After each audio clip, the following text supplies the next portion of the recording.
Bom dia a todos. Estamos live hoje com um convidado especial, nosso amigo Josimar Müller. Josimar, bom dia.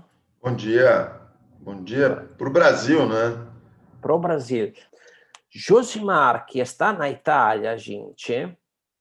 E um italiano no Brasil ainda. Eu sou italiano, estou no Brasil, em Porto Alegre. Josimar está lá na Itália, né? Estava me contando um pouquinho que lá agora a situação está um pouquinho melhorando, mas que também, né, não é tudo simples, né, Josimar?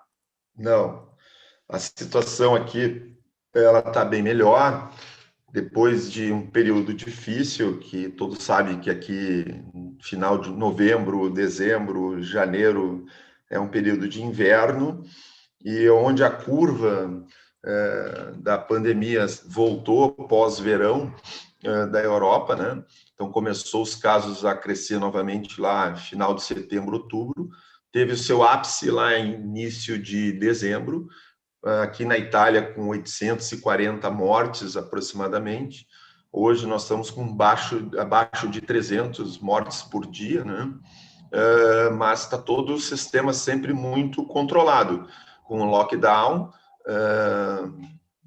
A gente não pode trocar de cidade, né? Hoje mudou de zona laranja para zona amarela, mas ainda com controle em que os restaurantes é só por asporto, né? Então tu pega e sai Delivery. porta via, né?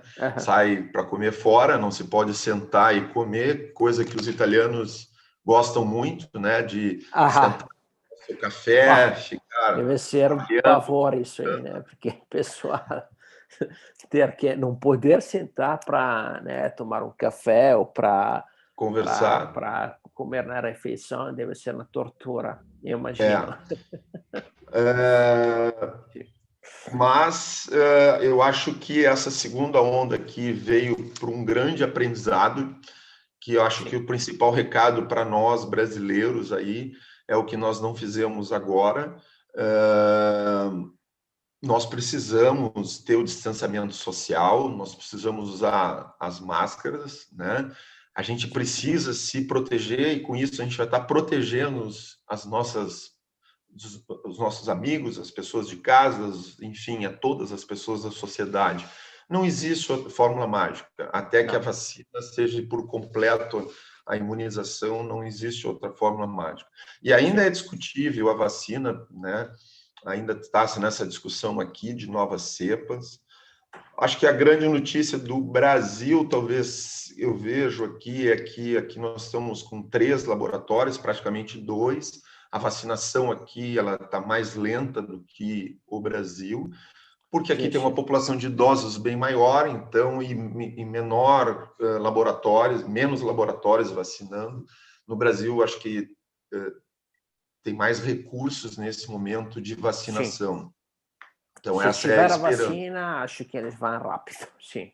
Que a gente viu que as primeiras doses foi bem rápido a aplicação, agora vai chegar no outro lote. Mas também é importante que eu vejo aqui que, mesmo se vacinando, não se está abrindo a retaguarda do isolamento social e uso da máscara. Tá? Sim. Então... Não. Isso daqui acho que é imprescindível. Aqui acho que quando depois, em janeiro, ali foi liberada a questão que começaram a vacinar, caiu um pouquinho a guarda, né? Sim. Mas agora acho que todo mundo está retomando a guarda, porque a situação, principalmente aqui no Sul, está extremamente complicada, não é mais brincadeira, não. O pessoal sabe, né? O governo aqui no Rio Grande do Sul tomou algumas decisões, né? Algumas restrições importantes. Vai demorar para baixar os números, provavelmente, porque subiu muito rápido. Foi evidente que foi o período ali do feriado de carnaval, foi aquele período ali que eventualmente teve algumas aglomerações que implicaram a situação atual, tá? Mas eu acho que o pessoal sabe que tem que se controlar, usar máscara, não se aglomerar. Então, vamos esperar que daqui a um pouquinho a coisa comece a melhorar, né? Porque eu mesmo estou trabalhando aí com com uma gestão de serviço hospitalar no Hospital Divina Providência, né? E é diuturnamente aqui que eu tenho auxiliado os meus colegas. A gente está com uma sobrecarregada. Em todos os hospitais está mais de 100% da sua capacidade de lotação. Não é diferente nos outros hospitais. No Divina Providência foram transformados leitos não UTIs em tentar transformar leitos de UTI ou semi-UTIs, né?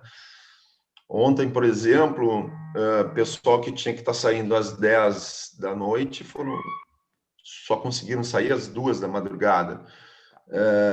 É muito complicado quando um paciente que está em suporte ventilatório com uma pneumonia intersticial para tu conseguir ventilar um paciente, às vezes botar em posição prona, tu precisa de 10 pessoas. Então, quanto mais doentes, e nós temos menor número de pessoas, porque hoje não é técnico de enfermagem, é enfermeiro, é médico, todo mundo está numa linha de frente igual, né, para cuidar desses doentes. E o pessoal está me relatando que também existe uma fadiga física e mental de quem cuida, né? Sim, porque não tem um dia de folga. Não, eles estão no limite. E eu já passei, eu estou com 56 anos, tenho 35 de profissão, eu passei por situações como a AIDS lá na década de 80, né? Não foi tanto a isso, mas era uma situação apavorante porque tinha o desconhecimento também, mas a gente viu muitas pessoas jovens se comprometer de insuficiência respiratória e a gente não conseguir, ainda com desconhecido, lidar com isso. Obviamente que agora nós estamos numa pandemia completamente diferente, né, mundial, e que vem dessa forma, assim, como onda, né, e é comportamento social que provoca essas ondas, né. Então, acho que essa live aqui também vem com um pedido, assim, sabe? Não tem, daqui a um pouquinho, acho que o Rio Grande do Sul não está numa situação que daqui a pouco não tem mais leito e não tem gente para cuidar de gente. E nós não podemos chegar mais esticar essa corda e pagar um preço altíssimo, onde ver os nossos amigos e pessoas conhecidas morrendo por falta de cuidado. Às vezes não é nem de um ambiente hospitalar ou de falta de cuidado adequado, né? Que a gente sabe aí no Rio Grande do Sul fazer isso muito bem. Aqui, confrontando colegas aqui em discussões, nós no Rio Grande do Sul ou no Brasil, nós não perdemos em absolutamente nada para o mundo no termos de medicina, de tecnologia, de recursos, de conhecimentos, né?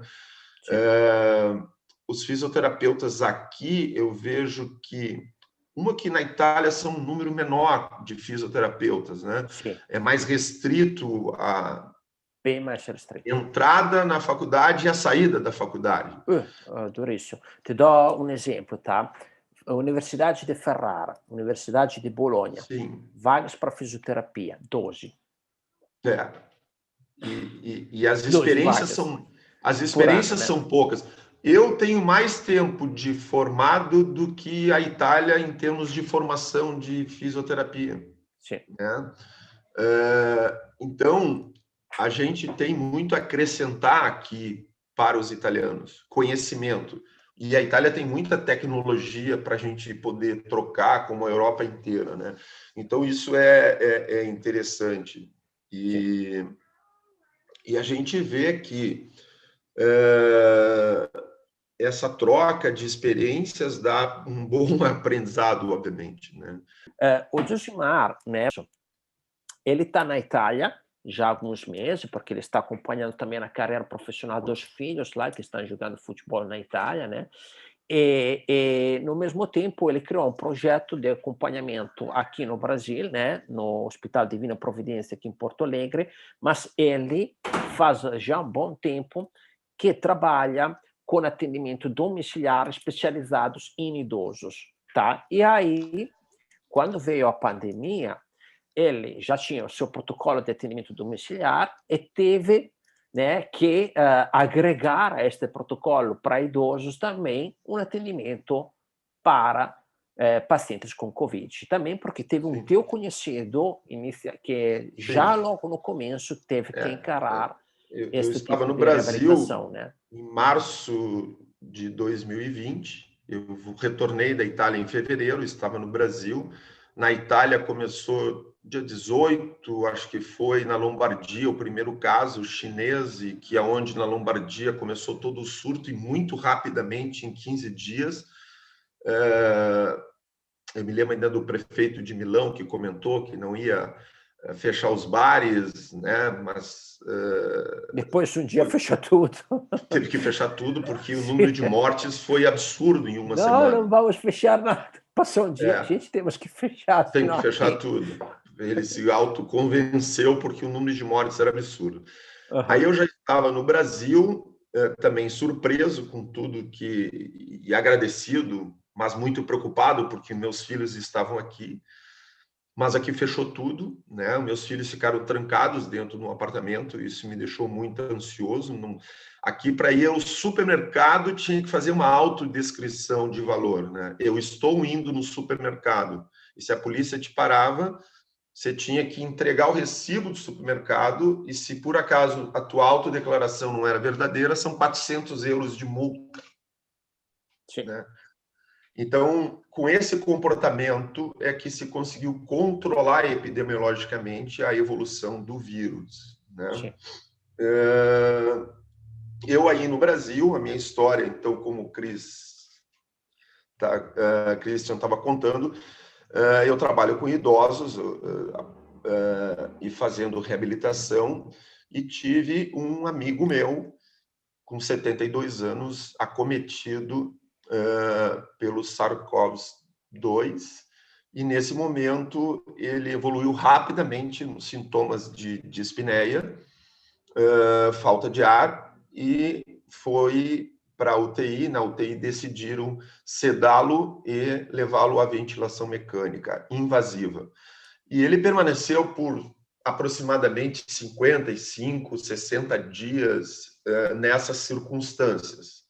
Graças a Deus, ele sobreviveu, teve várias infecções bacterianas de UTI, perdeu muita massa muscular, né, pelo estado nutricional e, obviamente, pela imobilização também no leito.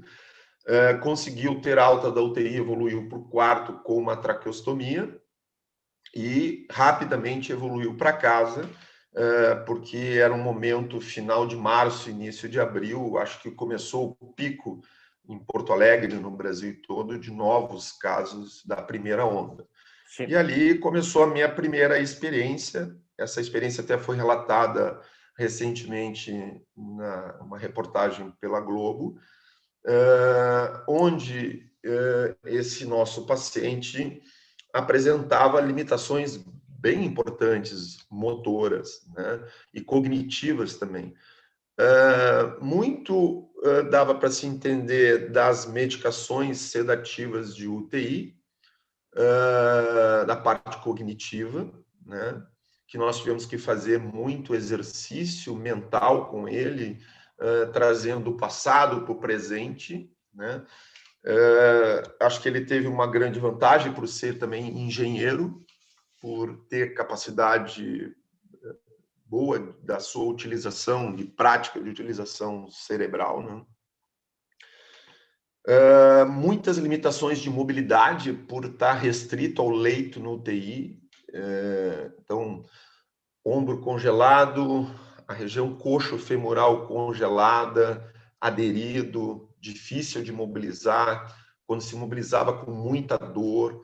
Então, entrava no ciclo da dor, a dor trazia mais Limitação, né? dificuldade de mobilização.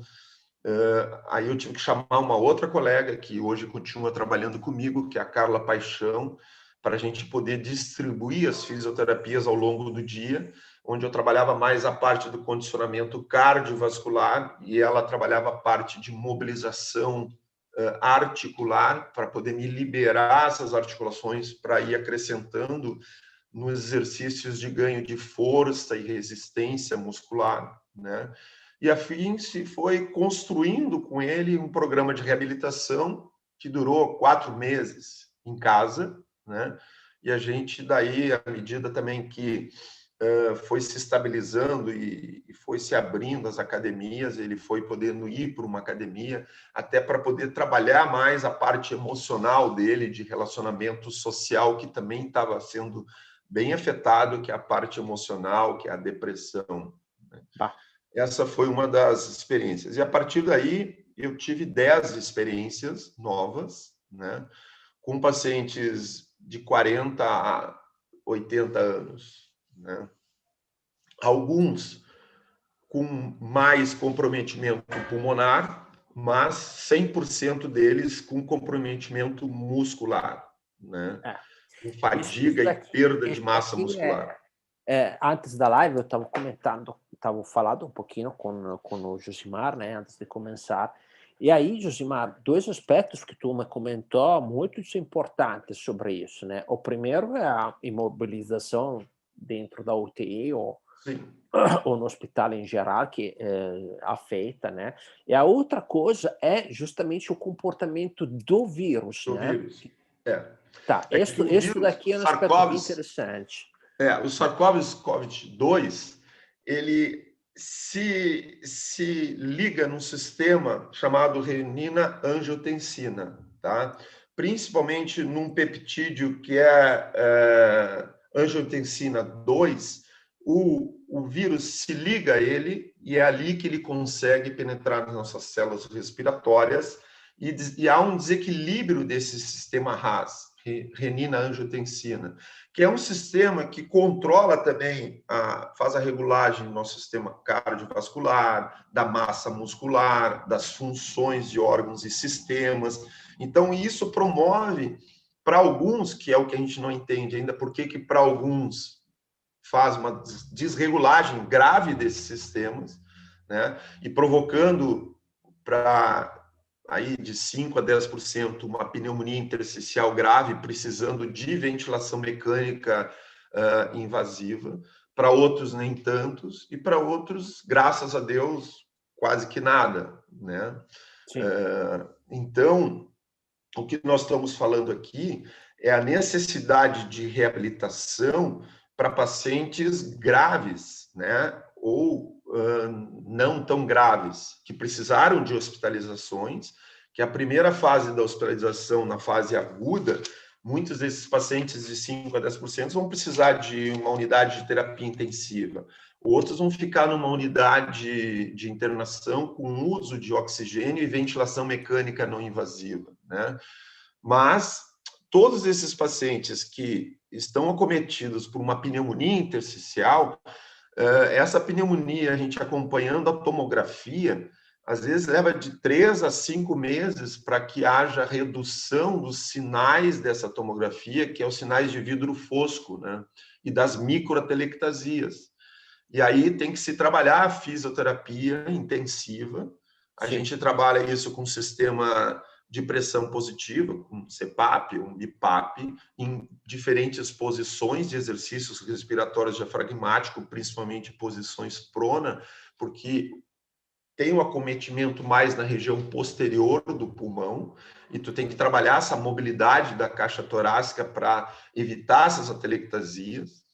E muitos dos pacientes também, que são idosos mais acometidos, esses pacientes têm outras comorbidades, ou são pacientes com cardiopatia, ou são pacientes com doença pulmonar obstrutiva crônica que já tem um enfisema. Então, nós temos uma sobreposição de agravantes, né?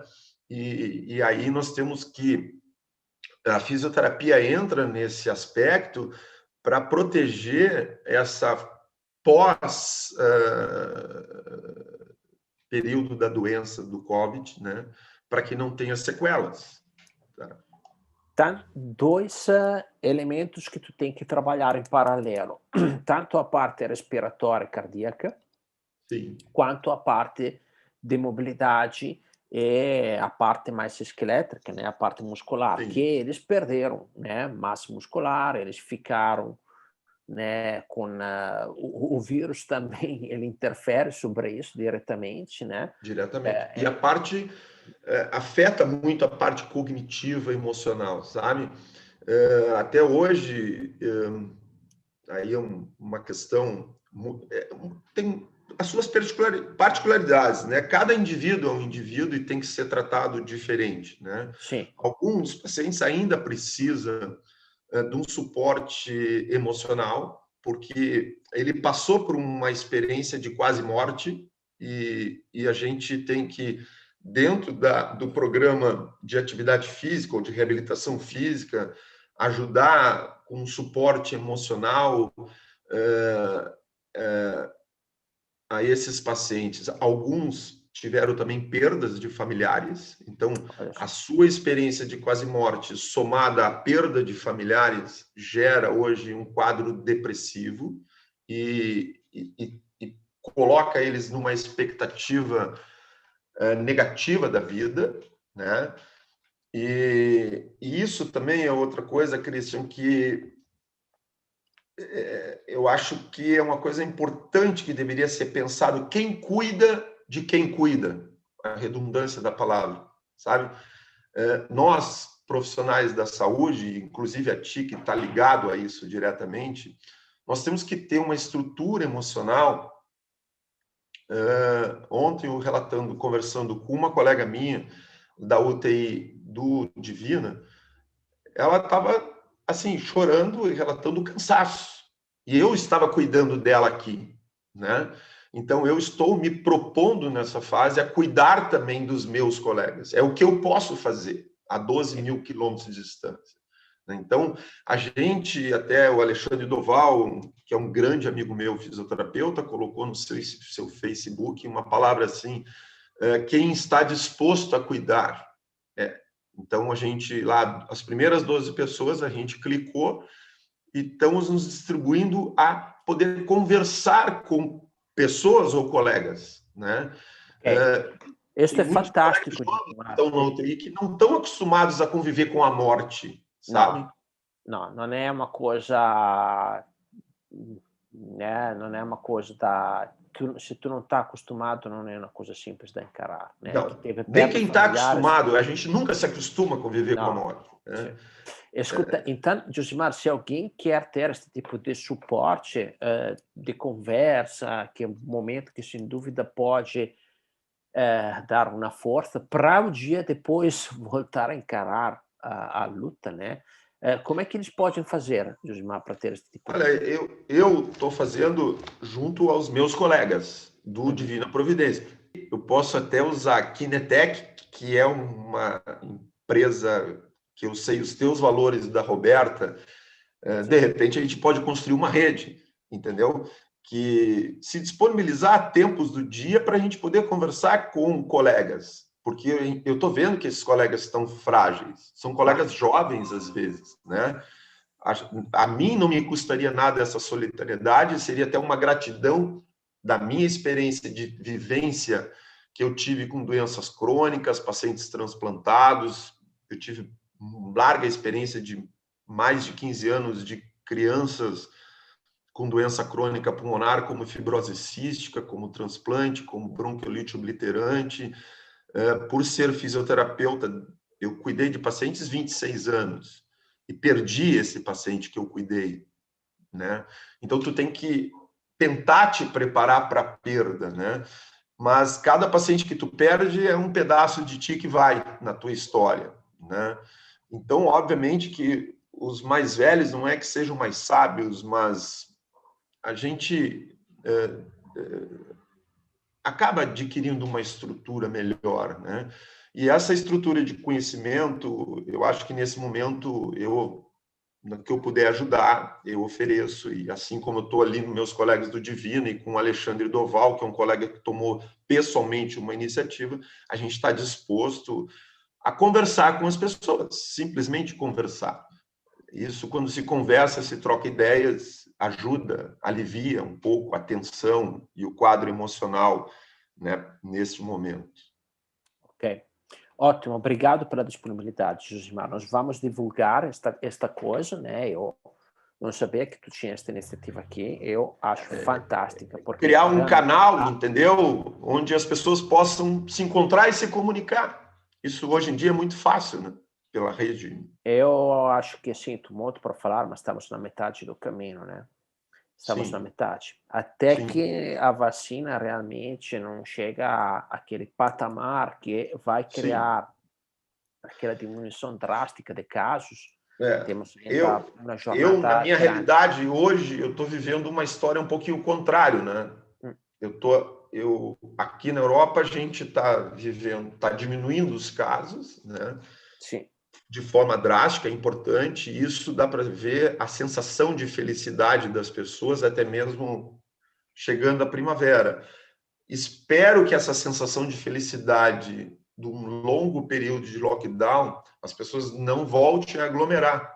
é esse que é o Acredito que problema. não. Acredito Sim. que não, né? Hum, Mas vamos ver. Ótimo. Então, Josimar, deixa eu só te colocar umas duas questões aqui, né? Não sei se tu tens estudado aqui. Qual a probabilidade de mortes para a quantidade de habitantes aí no Rio Grande do Sul? Olha, Eu tenho essa informação para te dar. tu tem? Tenho. Eu vou te passar aqui, ó. Eu posso te passar no. Porque são os dados da Secretaria de Saúde do Rio Grande do Sul. Ali, se tu. Eu vou te passar Sim. pelo teu WhatsApp, tá? Já foi aí. Tá o link ali, tu pode disponibilizar. E aqui tem dados epidemiológicos do Rio Grande do Sul diariamente, né? Por exemplo, hoje nós teríamos confirmado 640 com 924 casos de coronavírus. Quer dizer, hoje não.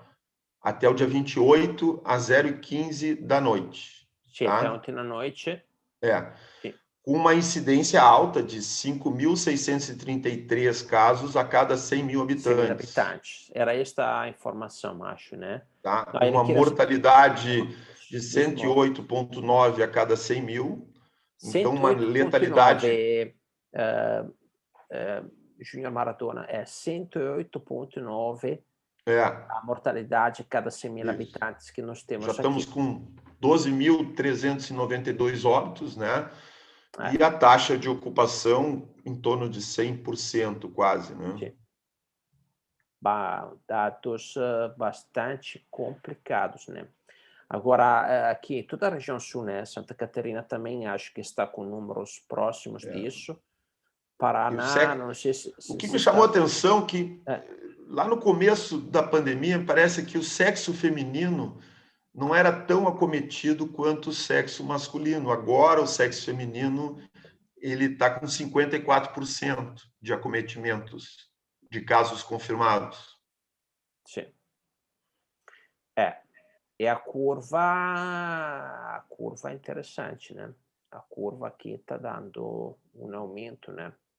Então Sim. nós temos que cuidar aqui no sul. Não tem jeito, tá? Temos que encarar agora um período onde E o outro dado que precisamos. eu estou vendo aqui é a faixa etária. De 30 a 39 anos, nossa, ela aumentou muito, absurdamente muito. Talvez porque são as pessoas que estão na linha de frente trabalhando, né? Mas assim, entre 20 a 49 anos, dá para dizer 59 anos, são os casos que têm mais confirmação, né? Sim, Mas os assim. óbitos ainda continuam nas pessoas mais idosas, acima de 60 anos. Bom, a situação é bastante complicada. Espero que os Sim, outros estados a coisa esteja melhor, né? Não sei como sim. será, mas temos para frente um mês bastante complicado aqui no sul. Tá? Voltando, Christian, não sei se a gente pode, quer fazer outra pergunta ou a Sim, gente tem podia. algumas outras coisas a mais, né? Tem os dados se essas pessoas de idade mais avançadas tinham uma vida ativa. A sua dúvida é se as pessoas idosas que estão sofrendo, né, com óbitos, com mortes ou com internações, se tem a ver a questão de ter uma vida ativa ou menos. Dos meus pacientes que eu tive, todos tinham uma vida ativa, tá? Em torno de 70 a 75 anos. Todos eles tinham uma vida bem ativa, né? Inclusive, um pegou numa reunião em São Paulo. Ele foi na reunião em São Paulo, pegou para começar uma atividade de trabalho nova. Ou seja, ele estava sendo contratado por uma atividade de trabalho. Então, uma vida completamente ativa aos 72 anos, né? O que demonstra realmente que as atividades sociais, os encontros sociais, é que facilitam a contaminação, né? É isso aí. Então, também é complicado as pessoas assim terem esses eventos graves dentro do seu sentimento de ter uma vida ativa. E aí ele é freado isso. Aí entra as questões cognitivas que são acometidas pelo lado fisiopatológico da virulência, né? E também pelo lado emocional que a doença traz, né? Como eu coloquei antes, muitos têm a vivência de quase morte por ter passado pela UTI, e outros, além da vivência de quase morte, se contaminaram junto outros parentes por estarem na mesma casa e se contaminaram e tiveram as suas perdas. Eu já convivi com filhos que perderam pai e mãe em diferentes momentos e tiveram também o COVID, né? E isso é triste, é muito triste tu conviver com essa situação. Se eles tinham atividade física, se estavam fazendo esporte, se movimentavam, se isto, né, além de atividade de trabalho, né, ter Sim. Todos esses pacientes sempre fizeram atividade física, assim, lógico, moderada, que eu tive. Um que eu estou lembrado aqui agora era obeso, tá? Esse perdeu o pai e a mãe, a irmã ficou com uma sequela importante, ele ficou com uma sequela importante, mas ele está conseguindo com isso, mudou completamente a vida dele. Ele hoje é uma pessoa dentro de um peso quase que normal, né? Então, de uma certa forma, a doença e a tragédia na vida dele trouxe ele para uma realidade de novos querer desafios. viver mais, até porque tem filhos jovens, né? Então, ele conseguiu fazer desse sofrimento uma mudança na vida. Cada caso é uma individualidade, né? É uma doença que ela não é, ela tem as suas coisas específicas, mas também tem a especificidade da individualidade. Isso, às vezes, ainda não se consegue epidemiologicamente ter um estudo de ensaio clínico controlado, né? Para se entender melhor as coisas. Sim, estamos apagando fogos, não temos como sentar para analisar tudo com calma, né? É complicado. Escuta, Josimar, outras duas coisas, né? Como fazer para aumentar os profissionais de fisioterapia, sendo que o país não investe tanto neste ramo? Eu não sei se ele está colocando nas UTIs, um trabalho dentro do hospital, ou como? Sem dúvida, né, com o Josimar estávamos comentando quanto seria fundamental para os internados em UTI ter um tratamento precoce, né, Josimar? Conta um pouquinho sobre esta questão. Assim, ó, hoje, por exemplo, é muito importante a gente tem tecnologias disponíveis, e obviamente que nós temos que ter conhecimento intelectual para desenvolver junto a aplicabilidade dessas tecnologias ao resultado positivo do cuidado dos nossos doentes, né? Ontem até estava conversando com colegas aqui italianos. Cada vez mais vai se restringir a entrada de profissionais na área de fisioterapia na Itália. Por quê? porque se aprendeu com essa pandemia de que esses profissionais, fisioterapeutas, são profissionais que têm uma profissão com um futuro praticamente bem garantido. Mas para que tu ingresse, tu tem que ter muita qualidade de conhecimento. É um pouquinho diferente do Brasil. As pessoas entram e saem da universidade com muita facilidade. Aqui, para te entrar, e principalmente para te sair, é muito difícil, porque os filtros vão se colocando de muita dificuldade, dificuldade intelectual, que tu tem que superar elas para sair, né? Sim, deixa eu comentar, Josimar. Eu vejo Isso. filhos na É que escola. tu tem essa experiência por ser italiano. Eu estudei na Itália. Tu estudaste na Itália. Tenho meus filhos na escola aqui. Lá a escola é dura. Não é brincadeira. Exatamente. Não é Não brincadeira. é brincadeira. Aqui eu vejo as professoras falando, que eu acho bacana, né? Meu amor, né? Não, lá não é muito amor, não. Pelo contrário. A Itália tem um histórico, né, antigo, então aquela linha ali do professor durão, daquela linha ali dura, de muito estudo, de muito, né, tem. Né? A Itália produziu muito intelecto, né, para a humanidade. Então, a universidade de Bolonha tem quase 1000 anos. É a mais antiga, né? 1000 anos. Aí tu entende que ele tem um histórico muito acadêmico, muito rígido, né? E esta coisa permanece. Então, eu entendo esta coisa que tu comenta, né? É muito duro entrar nas universidades, não tem tantas universidades particulares como aqui, a maioria são públicas. A entrada é uma seleção duríssima para pouquíssimas vagas. E aí, quando tu está dentro, também na cobrança, o estudo é pesado. É verdade. Então, eles...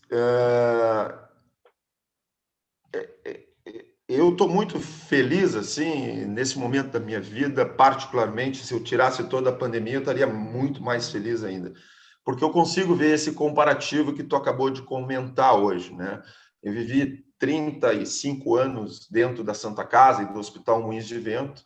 Hoje eu estou numa realidade que é o Hospital Divina Providência, que me contratou para fazer um desafio de montar um serviço. Então, vê que tem oportunidades, né? Nós ali contratamos 32 fisioterapeutas, vamos contratar 12 estagiários, estamos fazendo um vínculo com algumas universidades para desenvolver a prática do ensino dentro do hospital também.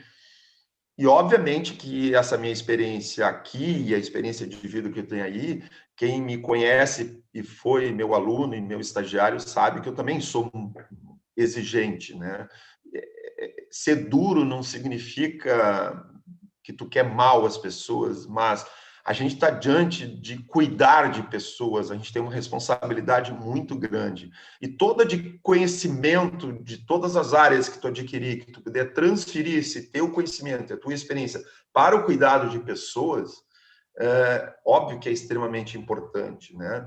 Como a gente estava comentando antes, hoje, graças a Deus, eu também posso fazer o cuidado não só dos meus pacientes, mas cuidar dos meus colegas, dar esse amparo de solidariedade aos meus colegas pelas vivências que eu já tive, né?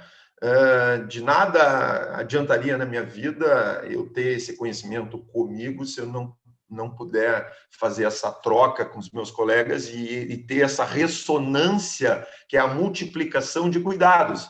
Isso realmente eu acho fantástico. Agora, né, Josimar, neste momento aqui, que a gente tem que se juntar, né? Exatamente. Temos que nos juntar. Essa palavra chamada assim, solidariedade. Ou seja, compartilhar. Eu acho isso agora é o que mais a gente precisa. É compartilhar e ser solidário. De diferentes formas, né? Sim, cada um como puder. Eu posso com tecnologia. Tá? Nós tentamos com tecnologia, tentamos compartilhar conhecimento como agora aqui com a tua experiência, tá? Isto é o que eu diretamente posso tentar fazer, né?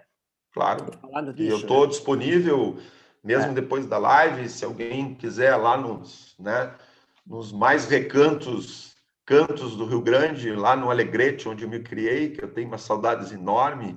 Se o colega fisioterapeuta estiver nos ouvindo, no hospital ou a domicílio, quiser trocar uma ideia, uma experiência, estou aqui de bom coração e bom grado, com toda a disponibilidade possível para ver o sucesso dele. Vai ser o sucesso do cuidado de mais uma pessoa que, né, que tenha qualidade de vida. Josimar, uma coisa que queria reforçar para os colegas, porque um pouquinho o procedimento pós, né, quando o paciente sai, né, tu explicou, talvez detalhamos um pouquinho mais, né? Acho que, voltando um pouquinho à parte técnica, então, né? Exatamente, a parte de quando o paciente está internado, né? O que seria o certo, e se não tiver alguma tecnologia de auxílio, o que dá para ser feito, e quando o paciente sai, o acompanhamento. Vamos lá. A gente, o fisioterapeuta, não pode se habituar à ideia de que ele não tem tecnologia. Hoje, cada vez mais, as tecnologias estão ao nosso alcance e com recursos, com valores menores. E isso vai qualificar o nosso atendimento, é medir o que nós temos que fazer. Se eu não medir e planificar a minha meta, o resultado que eu quero atingir, eu vou estar fazendo um plano de cuidado, é como se eu estivesse dirigindo numa estrada com neblina. Eu posso até ter o GPS, mas eu não estou tendo a percepção das coisas com muita clareza. Como dirigir num dia de sol, eu tenho controle melhor das situações, né? Bem, então, vamos dizer assim, no momento que o paciente vai ter alta, que ele já está negativado na carga viral, ali nós temos um objetivo que o principal sintoma é a fadiga, é a falta de força. Então, nós temos que medir o quanto esse paciente tem falta de força. Ter um dinamômetro que seja de mão, que é simples, de preensão manual, vai te dar uma ideia de quanto que esse paciente está naquele momento de força, mão direita e mão esquerda. Isso te dá uma ideia de fragilidade. Ter um sensor inercial de movimento, dá para a gente fazer um teste de caminhada de 6 minutos e uma avaliação da marcha, porque esses pacientes que ficam acamados e que recebem medicamentos como antibióticos, corticoides, sedativos, né? Eles perdem massa muscular, interferem no sistema cardiovascular, na variabilidade da frequência cardíaca, e nós vamos ter que, na prescrição do nosso plano de reabilitação, exercícios de força muscular, exercícios de treinamento cardiovascular, exercícios de resistência, exercícios de amplitude articular, que os nossos sensores do sistema BiBot, né, já nos permite medir a amplitude das nossas articulações, que eu vou poder ter isso com um aferimento melhor de evidência, né? E isso motiva o próprio paciente, porque ele vai ver da onde ele está começando e onde é que ele vai progredindo semanalmente, quinzenalmente, mensalmente, né? E isso é muito importante. O fisioterapeuta não pode...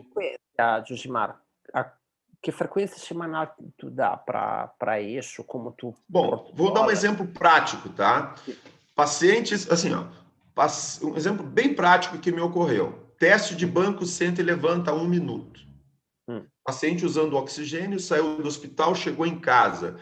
Naquele momento eu não podia fazer o teste de caminhada de 6 minutos porque ele não tinha condições. Sim. Mas eu tendo um banco de 70 centímetros, 65 centímetros de altura, ele com oxigênio, eu com oxímetro, eu adquiri um oxímetro também que eu tenho condições de monitorar 24 horas por dia, tipo um anel no dedo, um oxímetro firme, que ele por Bluetooth me manda para o meu celular e por um aplicativo eu acompanho esse paciente em casa, né? Tendo então sinal de internet, eu acompanho ele em casa e vejo tudo o que ele faz durante o dia, eu monitoro a saturação dele, né? Bom, aí tu faz primeiro um teste de banco, senta e levanta em 1 minuto. O ideal seria, a primeira meta é 20 vezes senta e levanta. Tu vai medir se ele, primeira pergunta, ele chegou nas 20 vezes, tu já está medindo resistência e força de quadríceps e tronco, né? Glúteo, quadríceps. Se ele caiu a saturação em 4%, né? E quanto que foi a frequência cardíaca, olha a variação da frequência cardíaca, se essa frequência cardíaca subiu acima de 12, 15 batimentos nesse tipo de exercício, ele teve um ataque cardíaco, um aumento da frequência cardíaca, porque ele não tem uma boa resistência. E se ele desaturou, a relação ventilação-perfusão dele, pelo sistema pulmonar acometido, ainda está deficiente, né? E depois de 3 minutos do teste, até 3 minutos, nós já teríamos que ter uma recuperação da frequência cardíaca e da saturação. E esse teste ele vai ser evolutivo semanalmente ou a cada 10 dias. Ele vai me dar essa resposta do sistema cardiovascular e do sistema vascular pulmonar, que é a relação da saturação com a frequência cardíaca, né? E um teste extremamente simples de ser feito. Exatamente, vai poder, assim, muito prático. Eu posso aumentar a força muscular do quadríceps, entendeu? Eu posso aumentar o treinamento na bicicleta ou na esteira, que eu estou caminhando com o paciente, enfim, eu vou ter que trabalhar mais ventilação não invasiva, exercício respiratório.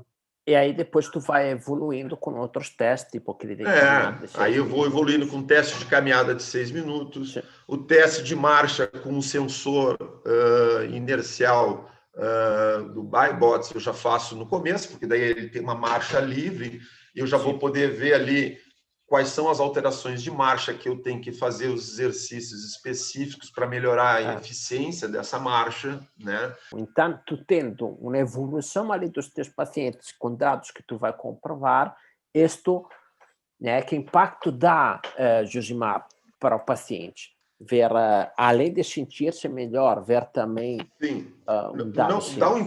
é um impacto tão positivo, não só para o paciente, mas a segurança de que eu estou fazendo está certo. O outro impacto dá porque eu monto relatórios e permito que o médico assistente possa acompanhar a evolução desse paciente, né?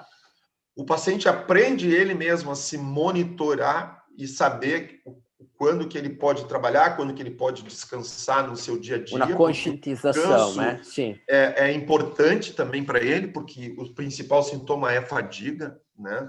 Sim.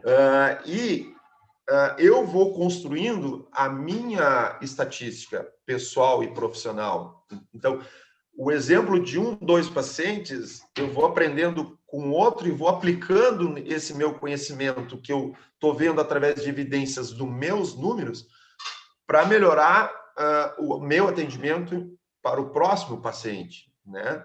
E assim a gente vai evoluindo, né?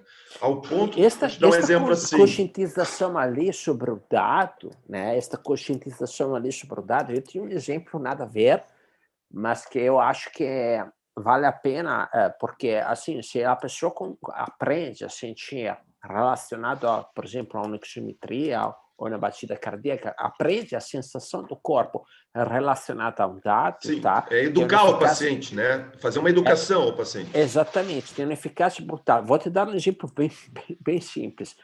Anos atrás, quando eu morava ainda na Itália, começaram a fazer um controle, tipo aqui, né, a balada segura, como é que se chama? Aquele que a polícia para e faz, né, o bafômetro para ver como é que tu tá. Na Itália, o limite é 0,5, tá? O limite é 0,5. Aí, o que aconteceu? Sendo que, na época, começavam a tirar um monte de carteiras, né? Aí, as farmácias começaram a vender um mini bafômetro, tá? Uma canetinha assim que tu fazia o teste, tá? Sim. Aí, nós compramos, os meus amigos, porque 0,5 é umas 2 cervejas ou um copo e meio de vinho, tá? Aí, olha só o que aconteceu. A gente saía e depois, antes de voltar, né, a gente fazia este negocinho aqui. Então, Na época, eu aprendi a sentir fisicamente quando eu estava acima de 0,5. 5. Eu ainda hoje, tá? Se eu tomo 2 cervejas, sinto na sensação, penso, estou acima de 0,5. Claro. Tá? E aí, lá eu entendi também porque a legislação, porque realmente tu vai ter uma alteração ali, tu tem uma alteração Sim. que justamente tu não pode dirigir daquele jeito ali. Eu acho. Então, lá nós conscientizamos, aprendemos a sentir, né, isso. Então, educar o paciente a sentir quando ele tem um aumento de batida ou quando ele tem, né, uma caída, ele se conscientiza. Isso E eu tu acho sabe, fantástico. Christian, que hoje eu consigo trabalhar com muitos desses pacientes que são crônicos daqui da Itália por telereabilitação. Por Aham. quê? Porque eu tive a oportunidade de educar esses pacientes. A gente tem os instrumentos de medida que o paciente adquiriu, né? Sim. E hoje, assim como nós estamos fazendo aqui, todo mundo tem um computador, todo mundo tem uma internet, ou todo mundo tem um smartphone. Eu consigo monitorar meus pacientes e aqui eu tenho um prontuário deles e que eu vou anotando o que nós estamos fazendo e eu vou mudando o programa de treinamento de acordo com as necessidades das suas variáveis de treinamento físico, né? Sim. Então, Esse daqui é já dentro do conceito da fisioterapia 4.0, tá, sim, Jucimar? Que é sim, o fisioterapeuta digitalizado. Então, olha só, exatamente. tu tá a 8.000 quilômetros de distância, tu tá monitorando, tu tá fazendo um prontuário do teu paciente, né? Pacientes também com consequências importantes, né? Que tu tá Sim, acompanhando, né? Fantástico isso, né? lógico, esse paciente ele está educado para isso, ele foi preparado para isso. A Sim. gente construiu isso antes, né?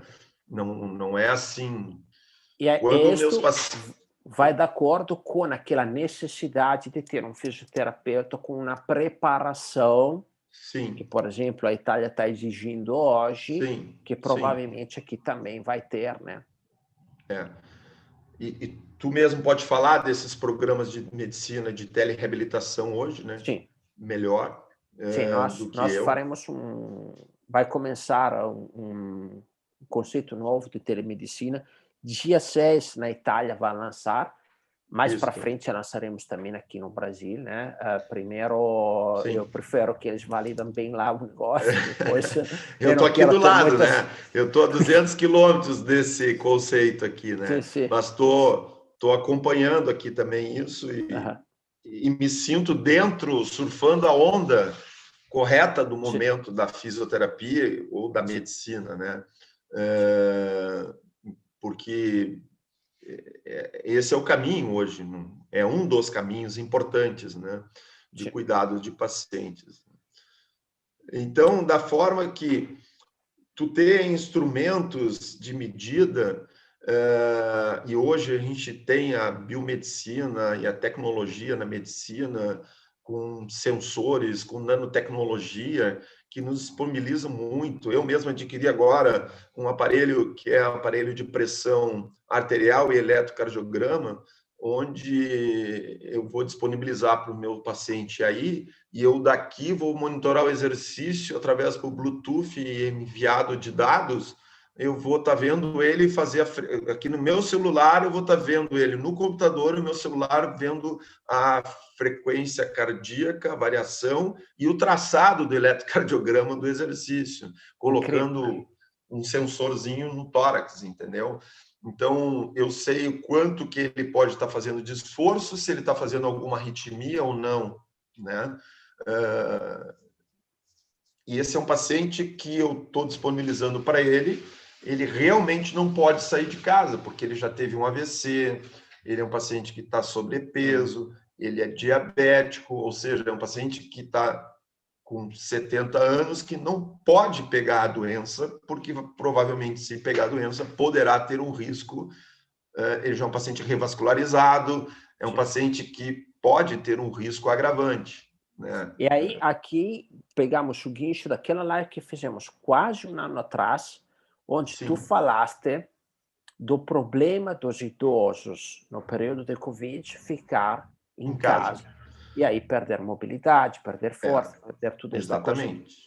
Que daí a fisioterapia tem que entrar para justamente, Sim. né? Então, esse é um paciente que não é COVID, mas ele não pode parar de fazer, Sim, né?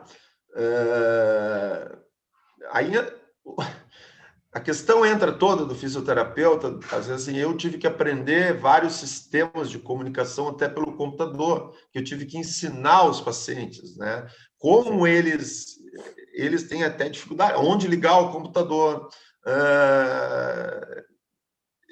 sim. como abrir, às vezes, um e-mail para se conectar. Tem que ter muita paciência para ensinar. Às vezes o Sim. familiar não está disponível, é a gente que tem que fazer esse papel. E eles estão interessados em fazer isso, porque eles querem qualidade de vida, eles querem viver e estão disponíveis para isso, né? É por isso que a fisioterapia é uma profissão muito promissora. E aquele colega perguntou, eu não vejo que hoje nas universidades, que eu fui professor também, eu não sei se a gente está pronto para aprender na universidade o que o mercado está nos exigindo, né? Porque existe uma coisa assim, muitos dos professores de fisioterapia são só professores, não são mais fisioterapeutas, que a gente lamenta muito isso, porque daí quando você é fisioterapeuta primeiro e professor, você passa para o aluno um ponto de referência para o A aluno seguir, vivência. que é a vivência, né? Então, a gente aí no Brasil deixou de ser esse ponto de referência. Eu tive um mentor, que foi o Vladimiro de Oliveira, cujo crefito dele era número 2, e eu tive a felicidade de conviver com ele por muitos anos dentro da Santa Casa. E eu tinha um quadro dele, numa foto, que ele veio e fez parte do mestrado dele no Brompton Hospital. E eu olhava para aquela foto e dizia para mim, um dia eu vou estar lá e vou fazer a mesma foto. Você sabe que eu gravei isso na minha mente, olhando o número 96, que era uma das entradas do hospital, naqueles tijolinho inglês, Aham. amarelinho, sabe? Vermelhinho. Eu procurei a porta rodando no hospital quando eu fui fazer a visita e fiz a mesma foto que o Vladimiro fez, de tanta admiração que eu tinha por ele, pelos conhecimentos que o fisioterapeuta, professor, me passava e me gerava a motivação de seguir o aprendizado, tu me entendeu? Sim. Então, isso é importante, né? Muito importante. Se a Deixa eu Andréia te falar uma Oliveira, coisa, filha dele, Josimar. estiver ouvindo, eu quero saber onde é que está a biblioteca do Vladimiro, que é a maior biblioteca do Brasil de fisioterapia, em livros físicos. Aham. Como monitorar de forma correta o nosso paciente à distância? O Josimar colocou ali alguns auxílios de tecnologia que ele está utilizando, que sem dúvida é uma forma muito eficiente e prática, tá? Claro que tem um custo. De outra forma, é fazer, como o Josimar colocou, né? Alguns exercícios, alguns testes funcionais, como aquele de centro elevado, de teste de caminhada de 6 minutos, e depois tu rastrear esses dados, eventualmente também numa planilha de Excel, né? Mais uma coisa, também sou docente formada e atuante há 23 anos, sinto o mesmo que muitos docentes saem da graduação, fazem mestrado, doutorados, mas não têm a prática. Bom, eu acho que é interessante que eu estou vendo, né? Muitas universidades acabam tendo esta parceria com algum centro clínico importante.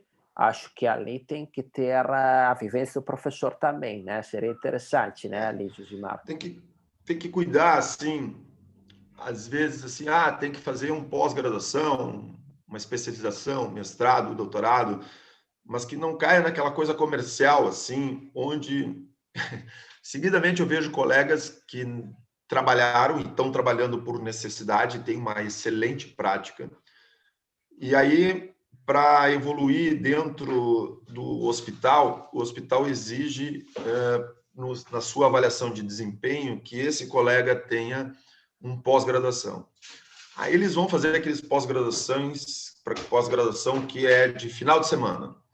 E eles sentam na classe e recebem um professor cujo professor tem nenhuma experiência e está dando aula para esse colega que saiu ontem do plantão e tem toda a experiência, que o lugar está invertido, tu me entende? Sim. Só que aquele professor está fazendo ser fisioterapeuta uma profissão de pós-graduação que ele tem a capacidade intelectual de estudar e transferir o conhecimento teórico. Uhum. E o aluno tem toda uma capacidade laborativa de trabalho, mas não teve tempo por uma questão financeira e tal, ou, enfim, circunstâncias da vida. E está ali agora sentado para ser aluno com todo o conhecimento, expertise e prática. Isso é muito frequente aí no Brasil, é uma inversão de alguns valores, entende? Mas é a situação que a gente tem, né? As mudanças do mercado que vão definir as coisas, então, provavelmente esta coisa acho que em breve terá que se adequar também, né? É a lei do mercado. É a lei do mercado. Último comentário aqui, Josimar. Costumo dizer que conhecimento pode ser facilmente adquirido em base de dados com literaturas. Agora, sabedoria precisa além desse conhecimento. Expertise depende do man na massa, né? Sem dúvida. A prática. Não, nada substitui o fazer, né? Bom sentido vem com a prática. E aí, o ser humano, cada um vai ter, como o Josimar colocou aqui, né, a sua resposta, por exemplo, ao Covid, quem vai precisar também de um auxílio mais emocional, mais da parte cognitiva. Cada um vai ter, infelizmente, que trabalhar. O equilíbrio para quem está começando o teu conhecimento teórico, e ele é contínuo, e hoje cada vez está mais fácil de tu buscar, tu pode buscar no smartphone mesmo isso, né? Sim. Pelas diferentes bibliotecas que existem. Nós temos uma biblioteca específica chamada Pedro, na Austrália, de evidências científicas de fisioterapia, né? A outra biblioteca específica é da Associação de Fisioterapia Americana, que é uma biblioteca boa, assim como a Associação Inglesa, uma biblioteca muito boa de fisioterapia, são revistas boas, tá? Que dentro do smartphone você pode fazer qualquer tipo de pesquisa e assunto que te interessa na fisioterapia. A tua prática, obviamente, ela também pode ser confrontada com essas bibliotecas, mas tu tem que medir os teus resultados, desde a avaliação, da evolução, isso é constante. E tu tem que ter os teus prontuários, teu banco de dados, para que tu possa confrontar com a literatura e fazer as tuas análises estatísticas, né? Como tu disseste, pode ser numa planilha Excel. Essas análises observacionais, quanto mais dados objetivos tu tiver, menor é o teu erro, a tua margem de erro, né? Isso é importante. Tá? Sim, eu vivo de dados, sou apaixonado por isso. E aí eu sei quanto isso é importante. Bom, Josimar, eu tenho que encerrar aqui. Eu agradeço muito, Josimar, por ter compartilhado conosco toda a sua experiência atual com o Covid, e não só isso. E depois, se vocês querem conversar com o Josimar, se estão precisando, naquele momento, divulga meu Instagram aí. O Instagram, Josimar Müller. Josimar Fisioterapeuta, meu Instagram. Josimar Fisioterapeuta. Se vocês não encontram, mandem um direct para nós, que passamos o contato do Josimar, tá? Então, eu quero mais uma vez agradecer, foi fantástico, Josimar. Agradeço todo mundo pela participação. Obrigado, Cristian. Agradeço a todos também. Agradeço a ti, agradeço a Roberta, a empresa de vocês maravilhosa, sempre dedicados a construir conhecimentos e a divulgar todos os conhecimentos de uma forma muito ampla e muito específica, né? Tá de parabéns. Grato. Obrigado, a todos. É um prazer para nós. Prazer é meu. Tchau, tchau. Bom dia para todos. Bom dia. Tchau.